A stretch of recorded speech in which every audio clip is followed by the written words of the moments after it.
In diesem Video zeigen wir dir, wie du deine Zierleisten im Innenraum ohne Vorkenntnisse folieren kannst.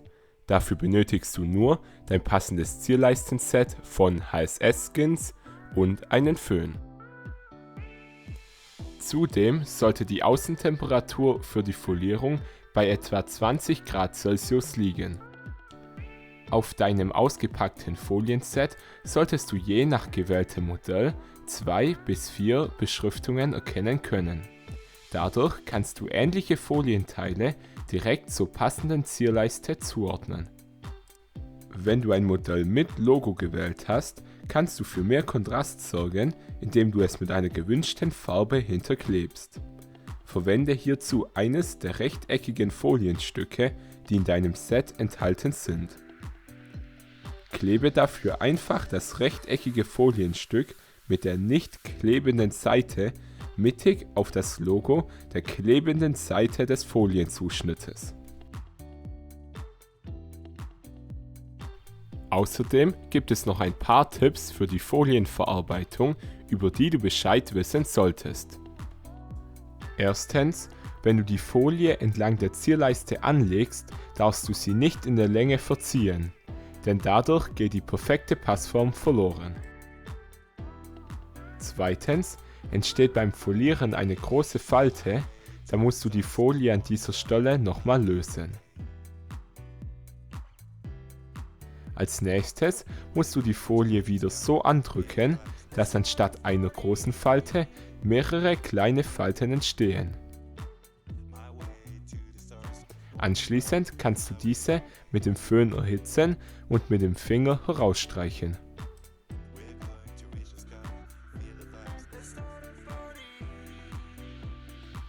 Bei kleinen Blasen kannst du allgemein immer so vorgehen, dass du diese zuerst mit dem Föhn erhitzt und dann mit dem Finger herausstreichst.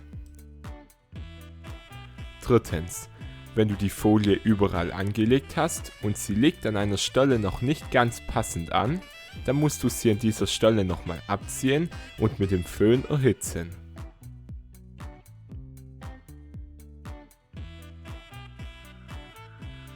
Danach kannst du die Folie bewusst in der Länge verziehen, sodass sie sich passend anstreichen lässt. Viertens, wenn du mit dem Rakel die Folie in die Spalten schiebst, musst du aufpassen, dass du nicht mit dem Rakel abrutscht, denn dadurch könnte die Folie dauerhaft beschädigt werden.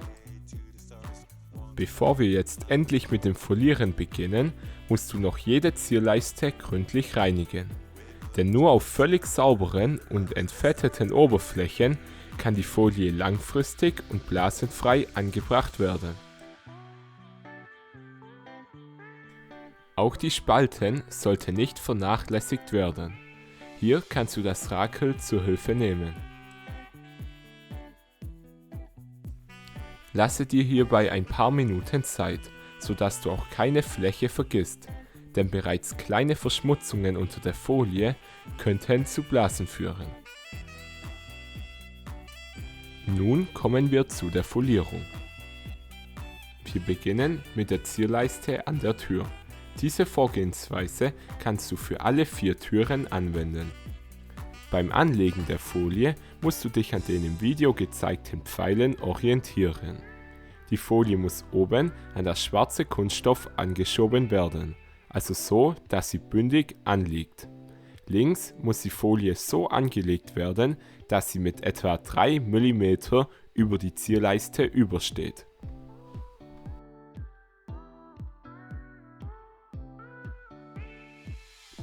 Anschließend musst du die Folie für die bereits angelegte Fläche leicht von oben nach unten an die Zierleiste anstreichen. Als nächstes musst du überprüfen, ob du die Folie auch richtig angelegt hast.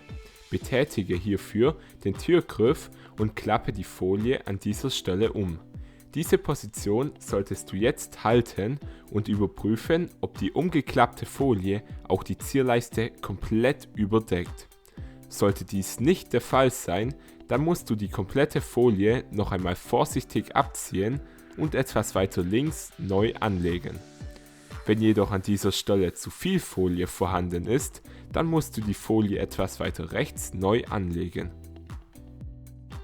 Nun musst du die restliche Folie entlang der Zierleiste anlegen. Hierbei sollte dich die Folie von alleine richtig führen. Um zu überprüfen, ob du die Folie auch richtig angelegt hast, kannst du den Türgriff betätigen und die Folie kurz leicht umklappen. Dabei sollte die Folie die silberne Zierleiste komplett überdecken. Je nachdem, ob du hier zu viel oder zu wenig Material hast, musst du die Folie für das entsprechende Stück noch einmal abziehen und etwas weiter unten bzw. etwas weiter oben neu anlegen. Anschließend noch einmal kurz überprüfen und wenn dann alles passt, geht's weiter. Danach musst du die Folie überall passend an die Zierleiste hinstreichen. Arbeite hier von innen nach außen. Jetzt muss die Folie mit dem Rakel in die Spalten geschoben werden. Hierbei solltest du die Folie an der entsprechenden Stelle jeweils zuvor kurz mit einem Föhn erhitzen. Jedoch solltest du den im Video gezeigten Bereich zunächst auslassen.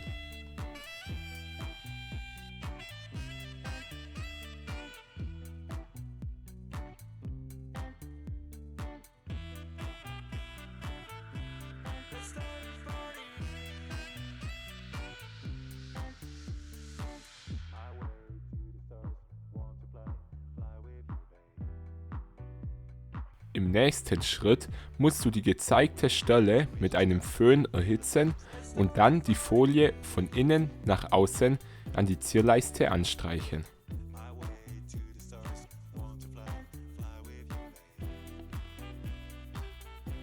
Zu guter Letzt muss die Folie in dem zuvor ausgelassenen Bereich noch in die Spalten geschoben werden. Erhitze hierfür immer die entsprechenden Stelle und schiebe anschließend die Folie mit dem Rakel in den Spalt.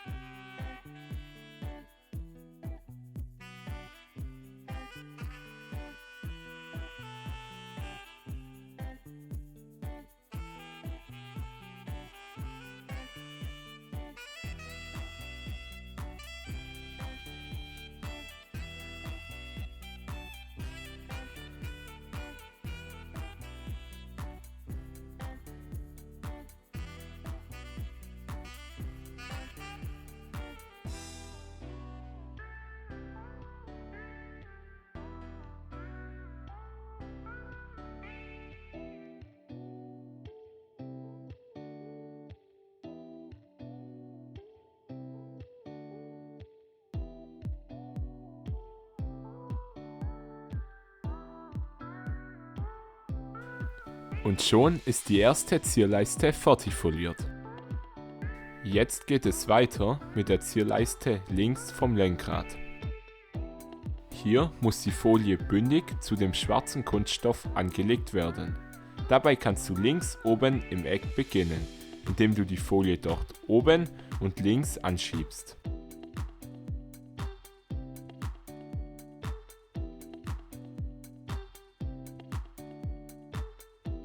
Anschließend musst du dich nach rechts vorarbeiten, sodass die Folie schlussendlich überall bündig anliegt.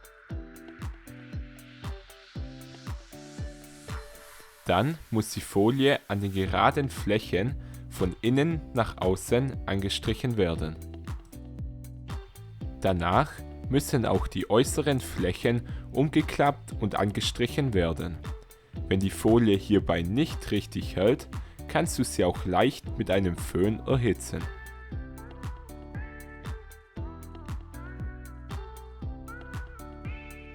Als nächstes musst du die Folie oben mit dem Föhn erhitzen und anschließend mit dem Rakel in die Spalten schieben.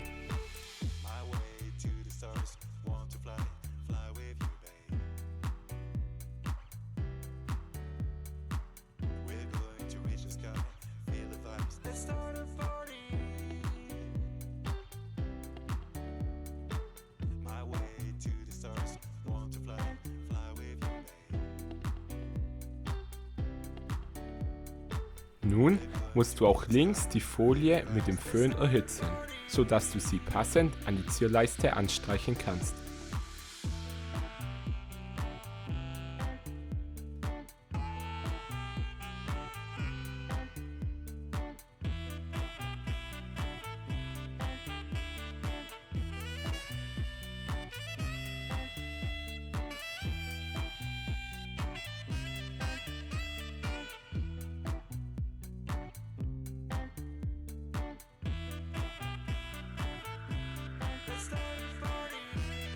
Das gleiche wie oben an der Zierleiste musst du jetzt auch unten machen.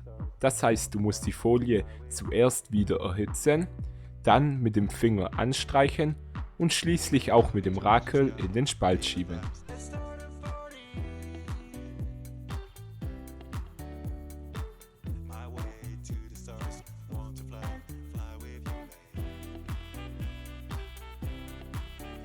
Jetzt musst du zuerst den rot markierten Bereich und danach auch den grün markierten Bereich nach rechts umfalten. Hier solltest du wieder die Folie zuvor kurz mit einem Föhn erhitzen.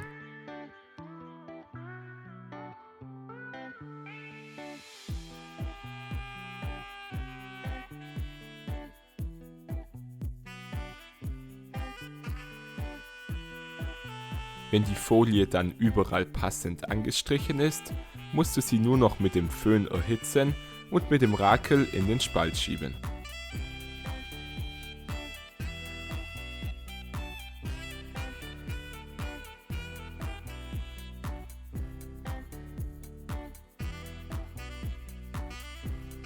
Nun geht es weiter mit der nächsten Zierleiste. Hier muss die Folie bündig zu dem Bedienfeld in der Mitte angelegt werden. Am besten beginnst du, indem du die Folie oben und rechts bündig anschiebst.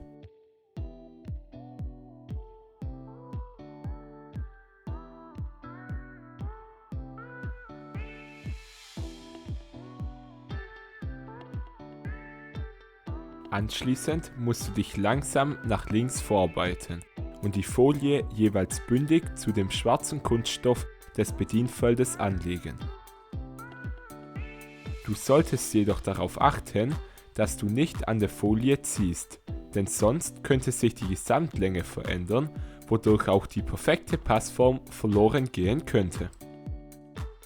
Als nächstes musst du die Folie links entlang der Zierleiste anlegen. Dabei muss die vorgesehene Aussparung perfekt auf den schwarzen Knopf treffen. Vor allem in dem Bereich zwischen dem schwarzen Knopf und dem Bedienfeld könnten mehrere Blasen auftauchen. Diese musst du mit dem Föhn erhitzen und langsam mit dem Finger von innen nach außen herausstreichen. Nun kannst du auch die restliche Folie des gezeigten Bereichs an die Zierleiste anstreichen. Wie immer beim Anstreichen solltest du von innen nach außen arbeiten. Danach muss die restliche Folie entlang der Zierleiste angelegt werden. Lege hierfür jeweils ein kleines Stück an und überprüfe, ob die Zierleiste oben komplett überdeckt ist und die Folie auch nicht übersteht.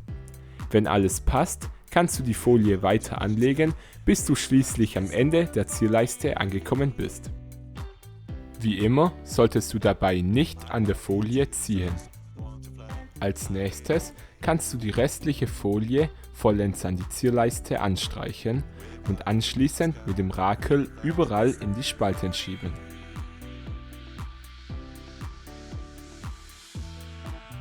Dabei solltest du die Folie zusätzlich mit dem Föhn erhitzen, denn nur so kann die Folie auch langfristig in den Spalten haften.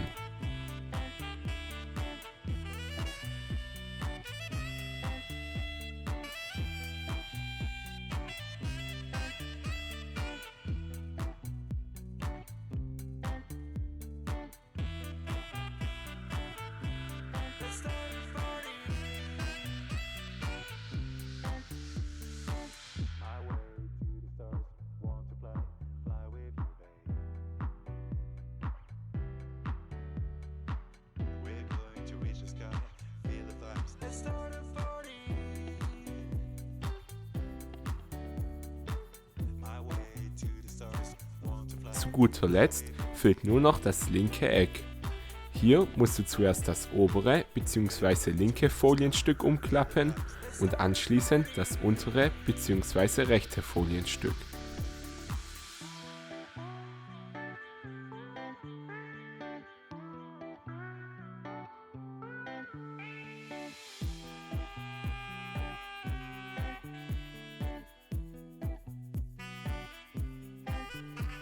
Nachdem du die Ecken angestrichen hast, musst du nur noch die letzten Folienstücke mit dem Rakel in die Spalten schieben.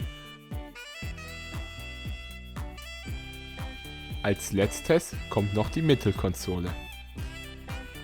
Die Folie muss bündig zu der markierten Rundung angelegt werden. Zusätzlich muss sie noch unten an das schwarze Kunststoff angeschoben werden.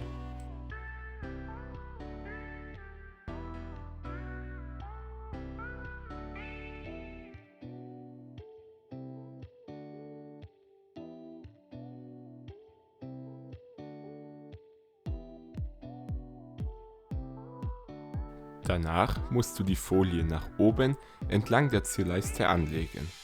Achte hierbei darauf, dass die passende Aussparung perfekt auf die markierte Stelle trifft. Jetzt muss auch noch die restliche Folie entlang der Zierleiste angelegt werden. Lege immer ein kleines Stück an und überprüfe, ob die Folie links passend auf das schwarze Kunststoff trifft. Also so, dass die komplette Zierleiste überdeckt ist. Je nachdem, ob links zu viel oder zu wenig Folie vorhanden ist, musst du sie wieder abziehen und für das entsprechende Stück weiter nach rechts oder links anlegen. Die dabei entstandenen Blasen kannst du mit dem Finger von innen nach außen herausstreichen. Nun musst du die Folie oben an der Zierleiste mit dem Rakel anstreichen.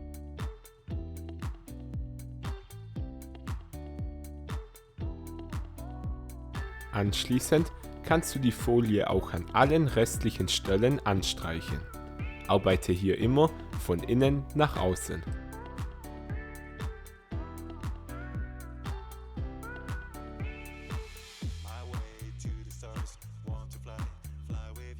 Hier kannst du auch das Rakel zur Hilfe nehmen, sodass du die Folie passend in die Spalten schieben kannst. Außerdem solltest du die Folie an schlecht haftenden Stellen vorher mit dem Föhn erhitzen. Hier betrifft es vor allem die Rundung links an der Zierleiste und alle Folienstücke, die du in einen Spalt schiebst.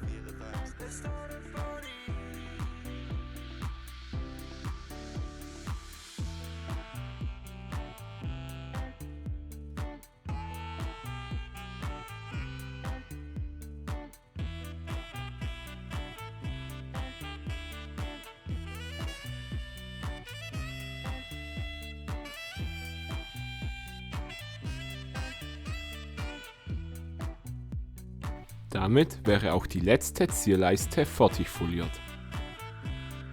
Nachdem du komplett fertig bist, solltest du bei jeder Zierleiste die Folie erhitzen, überall nochmal andrücken und nochmal mit dem Rakel in die Spalten fahren.